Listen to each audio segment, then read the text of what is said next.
Bonsoir à toutes et à tous, c'est ravi de vous retrouver pour ce 20h. Dans l'actualité, ce jeudi, la multiplication des infrastructures de base dans plusieurs localités du Togo. Un choix opéré par le chef de l'État, Faure Eswazimna Gnassingbé, pour améliorer le quotidien des populations. Écoles, centres de santé, marchés et bien d'autres ouvrages dynamisent la vie des bénéficiaires. Vous le verrez. Et parlant d'infrastructures socio-collectives, nous serons dans la préfecture de Zio. La maison des jeunes de femmes de la localité vient d'être inaugurée ce jeudi également. Le nouveau marché moderne de Thévier qui devra accueillir les commerçants dès demain vendredi. Des ouvrages qui témoignent de l'engagement du chef de l'État Faure Eswazimna Gnassingbé en faveur du bien-être des populations. Et les Togolais seront aux urnes le 13 avril prochain pour les législatives régionales. La haute autorité de l'audiovisuel et de la communication se prépare au rendez-vous. L'institution revisite ses tests relatifs à l'accès des candidats aux médias publics. La couverture de ce double scrutin par les médias privés fait également partie des réflexions. Voilà pour le sommaire et merci d'être au rendez-vous de ce 20h. École, centre de santé, infrastructures marchandes, le chef de l'État, Faure Eswazimna Gnassingbé, ne lésine pas sur les moyens pour améliorer le quotidien des Togolais. Les initiatives se multiplient pour rendre les infrastructures de base accessibles aux populations. Les différents projets et programmes mis en œuvre dynamisent aujourd'hui le quotidien des bénéficiaires. Voyons cela avec Dodouari. Centre médico-social d'Agbonou. Une des infrastructures sanitaires réaménagées grâce au programme d'urgence et de développement communautaire PUDC. Ce centre également équipé offre aux populations des soins de qualité à des coûts abordables. Au-delà, il répond à la volonté du président de la République Faure Eswazimna Gnassingbé d'améliorer l'accès des populations vulnérables aux services sociaux de base à travers des infrastructures socio-économiques. Le projet a pris fin avec d'énormes succès dans des domaines sociaux prioritaires comme l'éducation, l'agriculture, la santé, la protection sociale, l'accès à l'énergie, l'alimentation en eau potable, l'autonomisation économique des femmes et des jeunes. Mais ce n'était pas le seul projet qui a doté les communautés de base d'infrastructures socio-collectives. Il y avait également le projet de soutien aux micro-projets d'infrastructures communautaires et le programme d'appui aux populations vulnérables PAPV mis en œuvre entre 2017 et 2021. Construction d'une centaine de forages, réhabilitation de plus de 500 salles de classe, construction et réhabilitation de 465 hangars de marché, mise en place de 204 infrastructures d'assainissement, construction de 15 maisons de jeunes ont été les réalisations de ce programme. À ces projets, il faut ajouter les filets sociaux et services de base. Une enveloppe de plus de 5 milliards de francs CFA a été dédiée à la composante infrastructure de base. Parmi les réalisations, la réhabilitation des unités de soins périphériques, la réfection des pistes rurales et la création des centres communautaires qui ont amélioré les conditions de vie des populations. L'autre volet des filets sociaux et services de base, ce sont les transferts monétaires. Les bénéficiaires se comptent par milliers dans chaque région et la plupart ont démarré leur activité génératrice de revenus. Tous ces projets illustrent bien la détermination du chef de l'État Faure Eswazimna Gnassingbé de ne laisser personne pour compte. Et parmi le lot d'infrastructures socio-collectives à l'actif du chef de l'État Faure Eswazimna Gnassingbé, on peut citer désormais la maison des jeunes et de la femme de Thévier. L'ouvrage réalisé sur 4 hectares a été inauguré ce jeudi. Encore une promesse tenue par le chef de l'État en faveur de la jeunesse et des femmes de la préfecture de Zior. Nous reviendrons sur le sujet dans nos prochaines éditions. Et autre promesse tenue toujours par le président de la République dans le Zior, un nouveau marché moderne construit en faveur de près de 4000 commerçants de la préfecture. L'infrastructure marchande inaugurée ce jeudi va accueillir les bénéficiaires dès demain vendredi. Edem Sousoupo.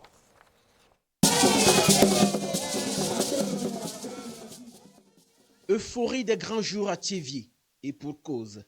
La population est venue apprécier à sa juste valeur cette infrastructure marchande dressée sur une superficie de 10 hectares, dont 2 réservés à la construction de la gare routière.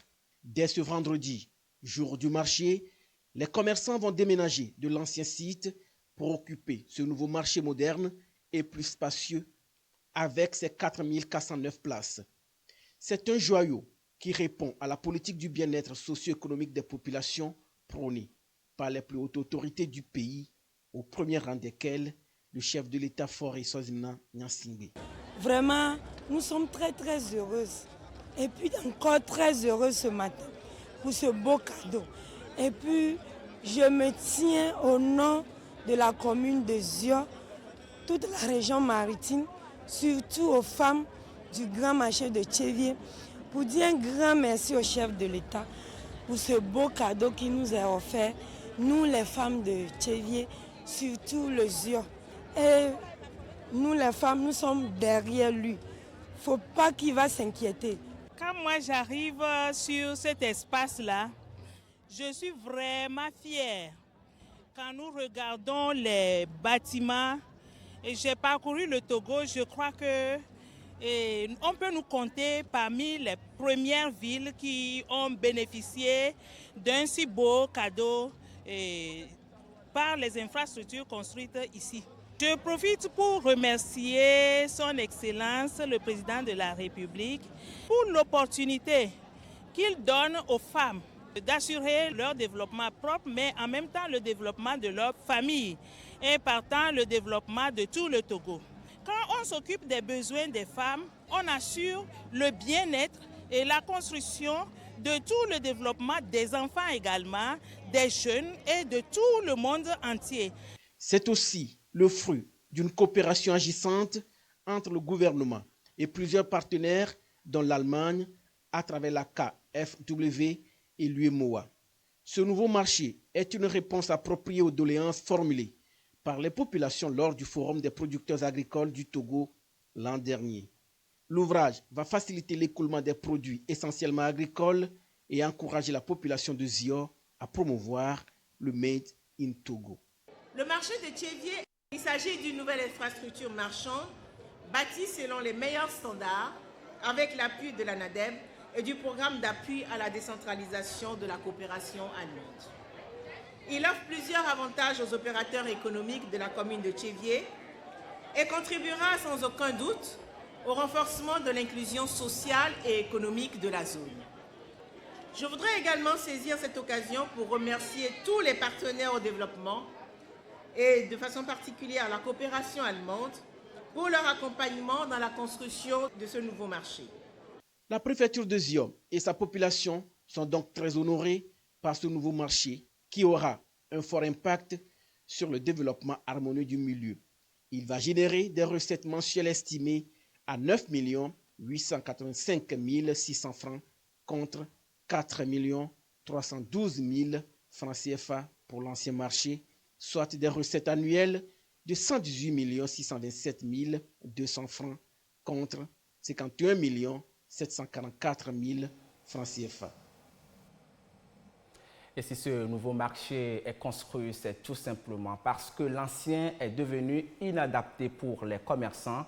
Avec ses 4000 places, il y a suffisamment d'espace pour tous les commerçants de la préfecture de Zio. L'infrastructure est dotée de toutes les commodités administratives, sanitaires et sécuritaires. Les détails avec Dodouari. Ils étaient impatients d'intégrer le nouveau marché et de laisser les vieux souvenirs de l'ancien inadaptés à leurs activités de commerce. Plus moderne, bien espacée et même pavée, la nouvelle infrastructure marchande a désenclavé le quartier Mivakpo dans la commune Zio 1. Elle est à environ 2 km de la route nationale numéro 1 et occupe un espace de 10 hectares. Pour qu'elle soit à la hauteur des besoins de la population, le président de la République Faure Eswazimna Gnassingbé a investi dans plusieurs ouvrages que comporte ce marché. Par la volonté de son Excellence, M. Faure Eswazimna Gnassingbé, président de la République, les infrastructures du marché de Tchévié ont été construites en 3 étapes et avec différents partenaires techniques et financiers. Le premier partenaire, bien sûr, qui est le gouvernement, a construit la route d'accès d'environ 1,5 km du marché. Ensuite, sous l'impulsion du gouvernement, L'ANADEB a construit les infrastructures suivantes. 30 boutiques de 12 mètres carrés, 10 hangars de 60 places chacun, 9 magasins de 100 mètres carrés, une boucherie, un bâtiment comportant une infirmerie, un bureau de police, un bureau pour les sapeurs-pompiers, un forage, un bloc sanitaire de 8 cabines. Au niveau de la commune de Sion 1, elle a construit sur fonds propres 100 boutiques, 2 hangars pour les céréales, 13 kiosques avec le fonds d'appui aux collectivités territoriales exécuté par l'ANADEB et l'aménagement de 3 autres ouvertures secondaires pour le marché. L'infrastructure est aussi une belle illustration de la coopération germano-togolaise. Par le biais de la KfW, l'Allemagne a pu apporter une contribution de plus d'1 milliard de francs CFA pour sa réalisation. La coopération allemande a construit les infrastructures suivantes. 12 boutiques de 16 mètres carrés, 9 hangars marchands de 2 catégories, grands et moyens, un hangar à bétail, 12 kiosques de 4 mètres carrés, un bloc administratif comportant 4 bureaux au rez-de-chaussée et une grande salle de réunion au R+1. Un château d'eau, une bâche à eau, des bornes fontaines, des bouches d'incendie, un bloc de latrine de 8 cabines et une cabine pour les personnes à mobilité réduite.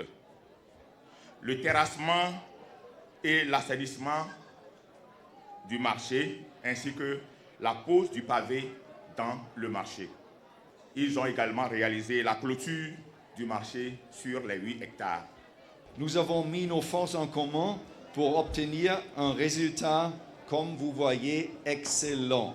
Je souhaite que ce marché soit pour vous et vos familles un moyen d'accroissement de vos revenus et d'amélioration de vos vies. Nous voudrions encourager le pays et nous offrons notre soutien à poursuivre les efforts engagés pour le développement au Togo. Le nouveau marché va permettre aux communes de Zio de générer des revenus supplémentaires et de développer l'économie locale. Pour les femmes, c'est une nouvelle page qui s'ouvre pour leur autonomisation et elles en sont reconnaissantes. Vous les avez vus et c'est tout naturellement que les bénéficiaires ont exprimé leur reconnaissance au chef de l'État, Faure Esozimna Nyasingbe. Ils ont promis de faire bon usage de cette infrastructure marchande. Tous ont réitéré leur engagement à soutenir la politique de développement du président de la République. Nous les écoutons. Je remercie premièrement M. Faure Nyasingbe de nous avoir permis d'avoir aussi un nouveau marché plus grand que l'autre. Ici nous plaît beaucoup.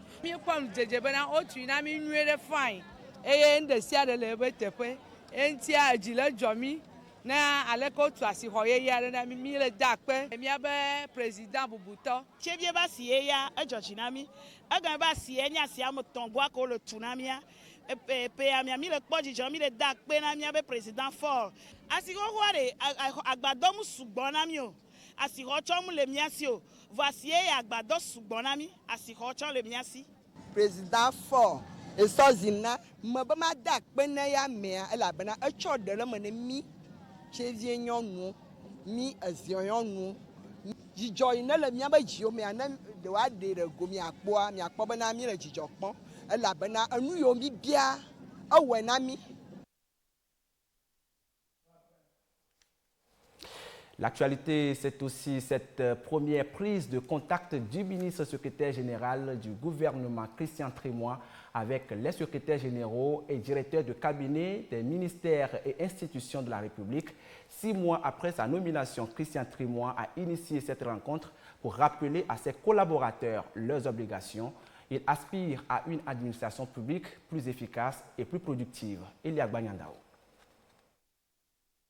Pour une administration dynamique, vivante et réactive, il faut la mise en place d'une meilleure stratégie et aussi disposer d'une ressource humaine de qualité.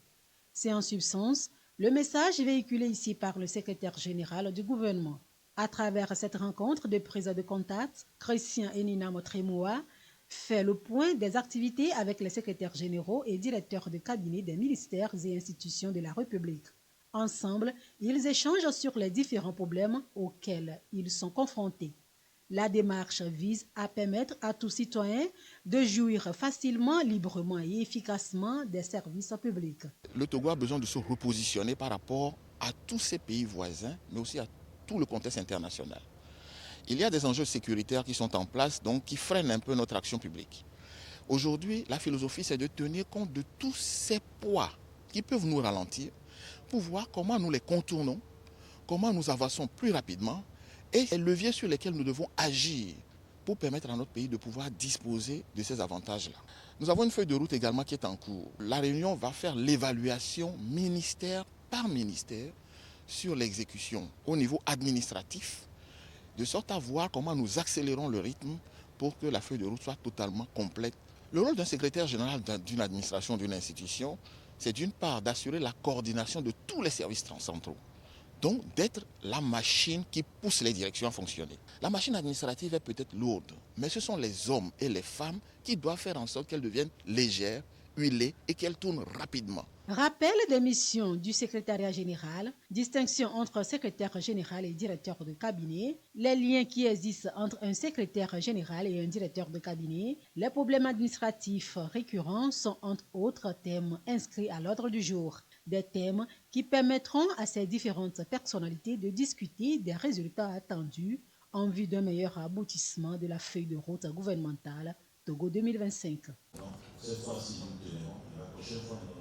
C'est officiel depuis quelques jours. Les élections législatives régionales chez nous, c'est le 13 avril prochain. Du côté de la Haute Autorité de l'Audiovisuel et de la Communication, les choses s'accélèrent. L'institution est à Kpalimé ce jeudi pour définir les modalités d'accès des candidats aux médias publics. La rencontre va plancher aussi sur la couverture de ce double scrutin par les médias privés. Le compte rendu avec Issa Karuna.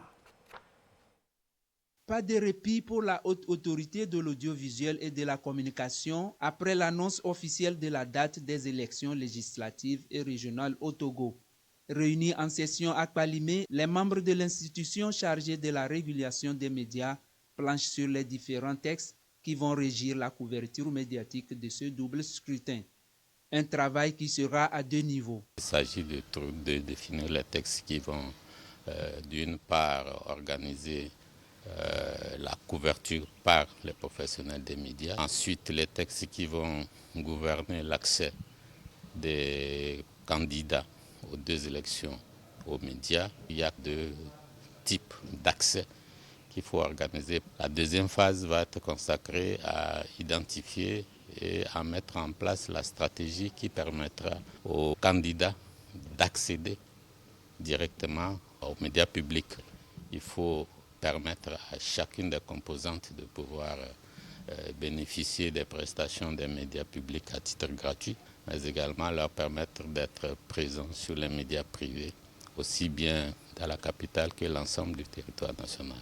Un défi pour la HAC, selon son président Pitalunani Telou, surtout dans le contexte où le Togo expérimente l'organisation d'un double scrutin.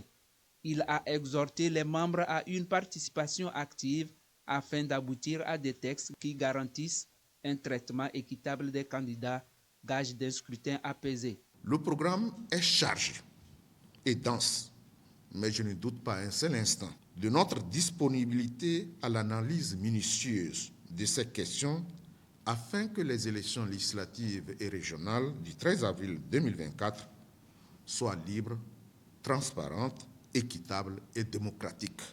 La session fait suite à celle du 10 au 14 juillet 2023 tenue à Kara. Elle est conforme à l'article 26 du règlement intérieur de la HAC. Les travaux sont prévus pour durer 2 jours.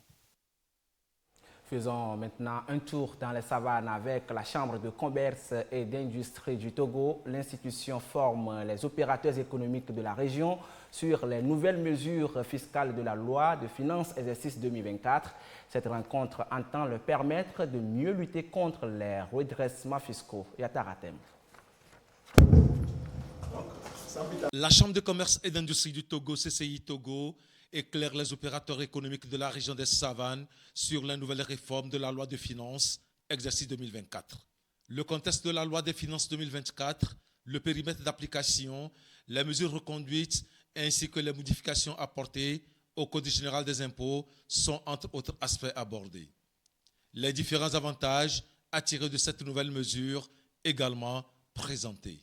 Le barème de l'IAPP 2023 a été reconduit avec la non prise en compte du calcul par tranche qui a arrondi aux dizaines de francs inférieurs. Il y a eu une modification du Code général des impôts sur quelques points et aussi du livre des procédures fiscales. Aujourd'hui, l'administration fiscale est plus proche des entreprises. On peut aller négocier avec les agents par rapport au paiement des impôts. Et il faut comprendre que l'État n'est plus gendarme derrière les opérateurs économiques afin que ceci ait le civisme fiscal dont nous recherchons. Toutes ces informations aideront les opérateurs économiques à surmonter des difficultés et à éviter des erreurs. J'ai appris que c'est très important de se faire assister par des comptables professionnels. Nous avons également appris que ce n'est plus compliqué d'aller vers OTR. Nous savons que peu importe les difficultés que nous rencontrons, nous pouvons aller auprès de OTR et puis discuter d'un certain nombre de choses et échelonner d'une manière ou d'une autre nos redevances fiscales. Cette session de formation a démontré l'engagement de la CCI Togo à soutenir les entrepreneurs dans la maîtrise des dispositions fiscales et garantir aux opérateurs économiques un environnement propice à la croissance économique et à la prospérité des entreprises. Venons-en à ce phénomène des querelles entre clients, commerçants ou vendeurs. Vous avez peut-être déjà assisté à cela ou victime. Ces querelles conduisent parfois à des bagarres. Pas besoin d'en arriver là. Lorsque vous, clients, êtes lésés, il existe des voies légales pour réclamer vos droits. Comment s'y prendre? Marie-Ange Bida. Un produit de mauvaise qualité, une offre de service mal réalisée. Ce sont là quelques sujets à conflit entre clients et vendeurs ou prestataires de services. Lorsque le différend survient et qu'il ne peut être réglé à l'amiable, il existe des voies de recours au niveau de la justice pour que le client entre dans ses droits. Vous êtes en matière commerciale, il y a un contrat que vous avez. Ça veut dire qu'en cas de non-respect du contrat, donc, ou du retard dans le contrat, vous portez à la connaissance de celui qui n'a pas bien exécuté, en tout cas, ou a exécuté avec un retard, le préjudice que vous avez subi. En ce moment-là, vous cherchez à avoir réparation de ce dommage. Et si vous n'arrivez pas à vous entendre, comme vous êtes en matière commerciale, vous n'avez pas besoin d'aller au commissariat ou à la gendarmerie. Vous allez au tribunal. Il y a un tribunal spécialisé qu'on appelle le tribunal du commerce qui doit connaître la matière et en ce moment, vous portez plainte devant ce magistrat, un juge commercial du tribunal du commerce et qui va regarder le contrat que vous avez signé entre vous, l'interpréter, de dire qui a tort, qui a raison et la réparation qu'il faut. Au cours des échanges commerciaux, les querelles ne manquent pas. À défaut de conciliation, il est préférable d'utiliser les voies légales pour une issue saine de la situation et pour le bien de tous.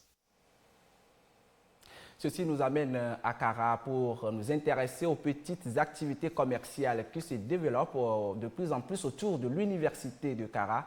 C'est une sorte d'auto-emploi qui profite aussi bien aux tenanciers qu'aux étudiants. Sur place, vous allez le voir, il y a des services liés aux besoins directs des étudiants, mais pas seulement. Nestor Mouzou.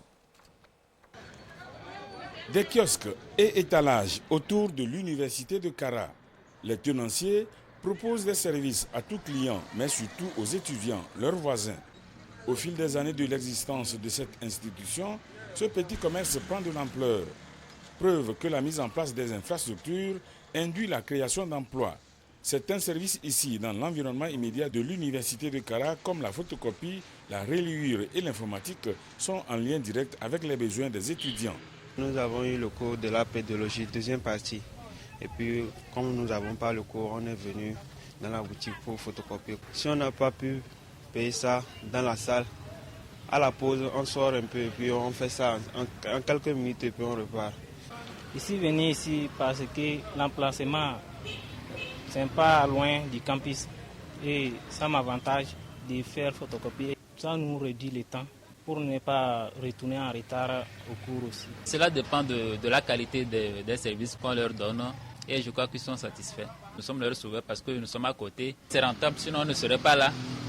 Mais quand même, il y a des périodes auxquelles nous sommes soumis à quelques défis. Pendant les vacances où les étudiants sont partis, c'est quand même un peu compliqué. Pour les photos et les inscriptions, les étudiants peuvent le faire ici sans être obligés d'aller en ville. Une étudiante est venue pour faire photo passeport, donc c'est ça que j'étais en train de faire. Nous faisons aussi des inscriptions en ligne aux étudiants en cours de licence, master et doctorat. Nous sommes ici, peut-être ceux qui sont en ville ou au bord de la route, après l'inscription, eux, ils peuvent partir. Maintenant, en cas de souci, ils vont les chercher, ils ne vont pas retrouver. Mais nous sommes ici. S'ils ont un problème, ils peuvent revenir et puis on va essayer de régler ça. Au-delà des services qui satisfont les besoins directs, les étudiants ont accès à un large éventail d'autres services comme le transfert monétaire, l'alimentation, les produits cosmétiques, le vestimentaire et la cordonnerie. Certains services sont tenus par certains étudiants, à l'instar de cette cordonnerie. Yakubu Isaka, qui est le patron de cette cordonnerie, a toute une histoire à découvrir. L'histoire de Yakubu Isaka que vous allez découvrir justement dans nos prochaines éditions. Un mot de santé avec cette consultation médicale foraine gratuite au profit des populations de Yambour dans la commune Tandouaré 1.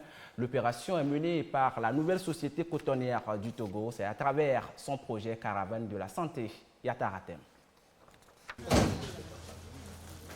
La population de Yambour dans la commune Tandouaré 1 accueille la caravane itinérante de la santé de la nouvelle société cotonnière du Togo, NSCT.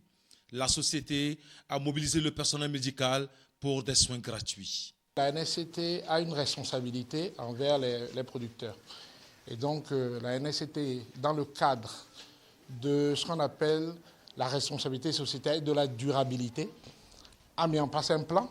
C'est un plan jusqu'en 2030. Et à l'intérieur de ce plan, on a tout ce qui est d'ordre technique, mais il y a aussi un aspect qui est la contribution au bien-être des populations rurales en général. La NSCT ne vient pas juste solliciter les producteurs pour le coton, mais aussi c'est notre responsabilité de nous assurer qu'ils vont bien. La NSCT a mis à disposition des médicaments, des antibiotiques, des antalgiques, des antihistaminiques, des antiparasitaires pour prendre en charge donc, les populations. Il y a des pathologies qu'on ne pourra pas gérer sur place. Ils seront référés au CHR. Dans une seconde phase, la NSCT prévoit faire une prise en charge de ces pathologies, que ce soit chirurgicale ou une prise en charge des pathologies obstétricaux ou de maternité. Médecins généralistes et spécialistes, notamment en gynécologie, ont situé les patients sur leur état de santé. Tous repartent avec des médicaments pour poursuivre les soins. Je les remercie, comme ils se sont rappelés de nous et ils vont nous aider dans notre santé.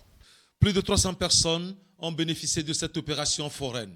La NSCT, par cette initiative, apporte ainsi son soutien aux efforts du gouvernement dans l'amélioration des soins de santé. Santé encore, et on va parler du cancer chez les enfants. Ce 15 février est dédié à la lutte contre la maladie. D'après les statistiques, 900 enfants sont diagnostiqués positifs à ce cancer au Togo. Comment sont-ils pris en charge? Les éléments de réponse dans ce dossier signé Esther Diato et Sandra Ziagbe. Le cancer est un sujet de préoccupation constante et d'actualité. Chez les enfants, le mal est réel et augmente d'environ 13% sur ces 20 dernières années et représente 4% de l'ensemble des cancers. Depuis Abidjan, Dr Jules Guédenon, oncologue, chef du service de pédiatrie au CHU Sylvanus Olympio, nous en dit davantage sur les différents types de cancers chez les enfants, notamment le lymphome de Burkitt le plus fréquent. Le cancer du rein, appelé le néphroblastome, est également un cancer très fréquent au Togo. Nous avons le cancer de l'œil, nous avons ensuite le cancer du sang qui est la leucémie et le lymphome de Hodgkin qui est un cancer qui touche également les ganglions. En dehors de ces 5 cancers les plus fréquents, qui font partie des 6 cancers pour lesquels l'OMS demande que nous ayons des résultats d'ici 2030, nous avons tous les autres types de cancers, le cancer des muscles, les cancers au niveau des organes génitaux et des cancers au niveau du cerveau. Au Togo, une lutte sans merci est engagée. En 2018, un centre de traitement est mis en place. La prise en charge est pluridisciplinaire. Cette prise en charge commence par le diagnostic. Les médicaments de cancer coûtent très cher et l'utilisation de ces médicaments crée d'autres problèmes qu'il faut savoir également gérer. Et donc cette prise en charge nécessite donc plusieurs spécialistes, l'oncopédiatre que nous sommes, l'anatomopathologiste qui fait le diagnostic, le radiologue, le chirurgien pédiatre, l'ophtalmologiste si c'est le cancer des yeux, l'anesthésiste réanimateur, et donc elle est pluridisciplinaire. Dans les pays développés, 8 enfants sur 10 guérissent de ce mal contre 3 sur 10 dans les pays en voie de développement. Plusieurs facteurs l'expliquent. Les patients ne connaissent pas suffisamment les signes de cancer et donc ils viennent consulter tardivement. Le retard diagnostique est un gros problème pour nous. Il faut dire que le cancer de l'enfant ne peut pas être évité, il faut le diagnostiquer tôt. Tous les médicaments dont nous avons besoin ne sont pas disponibles dans notre pays. Au Togo, plus de 600 enfants sont pris en charge.